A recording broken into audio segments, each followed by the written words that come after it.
ভক্ত ভগবানের কাছে যায় না প্রমাণ? প্রমাণ হলো অহল্যা পাষাণ হয়েছিল, রামকে ডেকেছিল, রাম অহল্যার কাছে গেছিল, অহল্যা রামের কাছে যায়নি। কিন্তু মায়েরা একবার নিমাই এসেছিল, তখন জানে বিষ্ণুপ্রিয়ার কাছে রাত 12টার সময় এসে দরজা ধাক্কা দিচ্ছে। প্রিয়া, প্রিয়া কে? আমি। এই জগতে সবাই তো আমি, তুমি কে? চিনতে পারোনি? এই জগতে কোনো কোনো পুরুষের কণ্ঠস্বর কোনো স্ত্রী ভুলে যেতে পারে না? ভুলতে পারে না। চিনতে পারোনি? চিনেছি বাবু, দরজা খুলবে না। যেই না দরজাটা খুলেছে, মাথায় ঘোমটা দিয়ে বিষ্ণুপ্রিয়া দাঁড়িয়ে আছে। নিমাই বলল, আমার বদন দেখবে না? না। কেন? তোমার অভিমান হয়েছে? না। তাহলে দেখবে না কেন?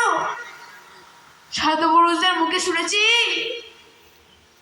যে একবার সন্ন্যাস জন্মগ্রহণ করে তারা নারী মুখ দেখতে নেয়। আমার মতো হতভাগের মুখ দেখে তোমার আমি সন্ন্যাস ধর্ম নষ্ট করতে পারবো না।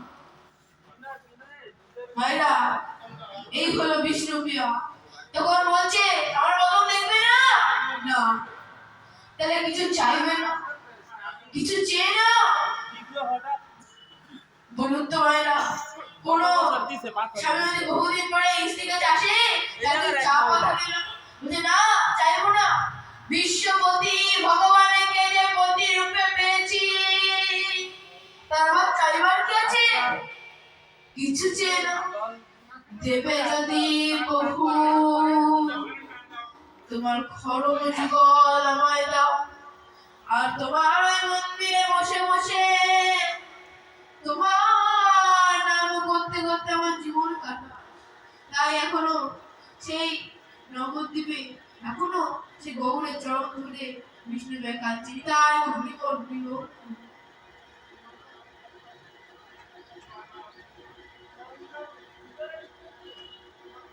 ভাইরা, এই যে ভক্ত পদ ধুলা, এই যে ভক্ত চরণ ধুলা, এই যে কতটা ক্ষমতা, কতটা গুণ।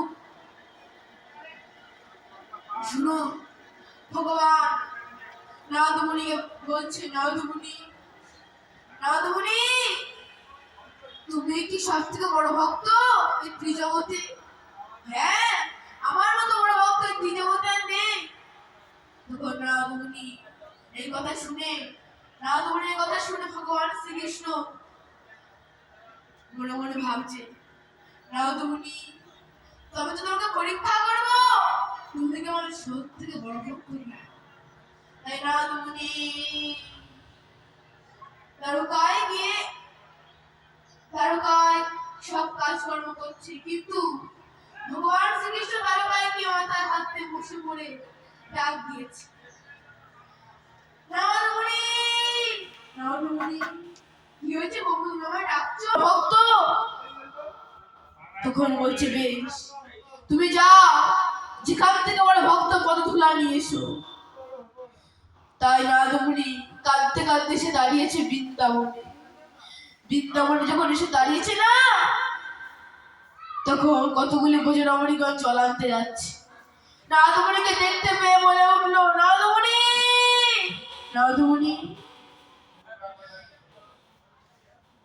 নারদমুনি, শোনো, বলো না আমাদের প্রভু কেমন আছে? ভালো নাই, ভালো নাই।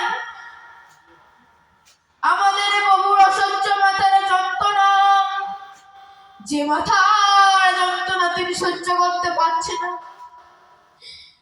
তুমি কোন ওঝা বৈদ্য কবিরাজ কিছু দেখাওনি? দেখিয়েছি, ওষুধ দেয়নি, দিয়েছে সে ওষুধ অন্য কোন ওষুধ নয়, সেটা ভক্ত পদধূলা। নারদমুনি, তুমি এখন দাঁড়িয়ে আছো, ভক্ত পদধূলা পাচ্ছ না? না, পাচ্ছি না। তখন বলছে, নারদমুনি, এখনো বৃন্দাবনে সখীগণ মারা যায়নি, কিসে করে নিয়ে যাবে দাও, এই আমরা 8 জন সখী একে একে ভক্ত পদধূলা দেব। মায়েরা, নারদমুনি চমকে উঠেছে, বলছে না। তখন বলছে, সখীগণ, তোমাদের ভয় হচ্ছে না? কিসের ভয়? তোমরা কি জানো না আমরা কৃষ্ণের সুখে সুখী, আমরা কৃষ্ণের দুঃখে দুঃখী, শয়নে স্বপ্নে জাগরণে আমরা কৃষ্ণ ছাড়া কিছু জানি না। আমাদেরই মতো ধুলা ভগবান ভালো থাকে, এতে যদি আমাদের নরক দামে যেতে হয় তাতেও আমরা রাজি আছি। কিসে করে যাবে দাও, রাজমণির নামাবলী পেতে দিয়েছে। ওই 8 জন সুখী এক একে ভক্ত পদে ধুলে দিল, কিন্তু ওইটুকু ভক্ত পদে ধুলা নারদমণি জাগিয়ে মাথায় তুলতে পারছে না, এত ভারী হয়ে গেছে। তখন সখীগণ বলছে, তুলতে পারছো না যখন আমরা তুলে দিচ্ছি। তখন নারদমণি মাথায় ভক্ত পদ তুলে দিল সখীগণ, সেই পদ তুলে নিয়ে এসে ভগবানের মাথায় ঢেলে দিয়েছে। ভগবানের মাথার যন্ত্রণাও সেরে গেছে, কিন্তু ভগবানের মাথার যন্ত্রণা তো হয়নি, সবটাই ছলনা। শুধু ভক্তকে পরীক্ষা করবার জন্য এই লীলাটি করলে। নিতাই গো হরি হরি। না এই চরণ ধুলা, এই ভক্ত পদ ধুলা অত্যন্ত মূল্যবান ধন। প্রমাণ হচ্ছে যে দুর্গার ছেলে গণেশ আর কার্তিক, এই দুজনের মধ্যে একদিন হানাহানি হচ্ছে, ঝগড়া হচ্ছে। এ বলে আমি মার বড় ছেলে, এ বলে আমি মার বড় ছেলে। কিন্তু মা দুর্গা এসে বলছে, থামো তোরা, গন্ডগোল করিস না বাবা। তোদের মধ্যে কি আমার বড় ছেলে, কি আমার ছোট ছেলে, প্রমাণ কি করে হবে জানিস?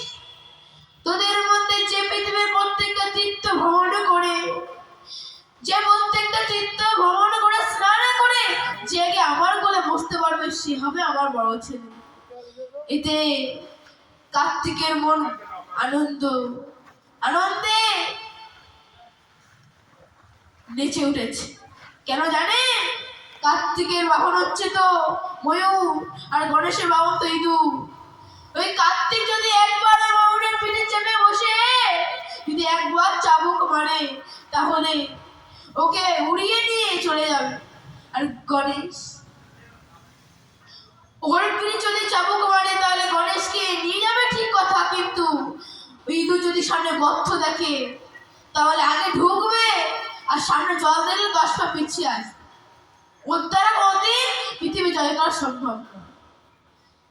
কিন্তু দেখবে ভগবান দুটি জিনিস সহ্য করতে পারে না। এখন ভক্তের চোখে জল, কেউ যদি কাদা প্রাণে ডাকতে পারে ভগবান না এসে থাকতে পারে না। কিন্তু ডাকবেন কেমন করে? রামকৃষ্ণ দেবকে একটা বাচ্চা ছেলে জিজ্ঞাসা করেছিল, ঠাকুর তুমি বলো মা খা, মা কি খায়? হ্যাঁ রে মা খায়, ডাকার মতো ডাকলে মা খায়।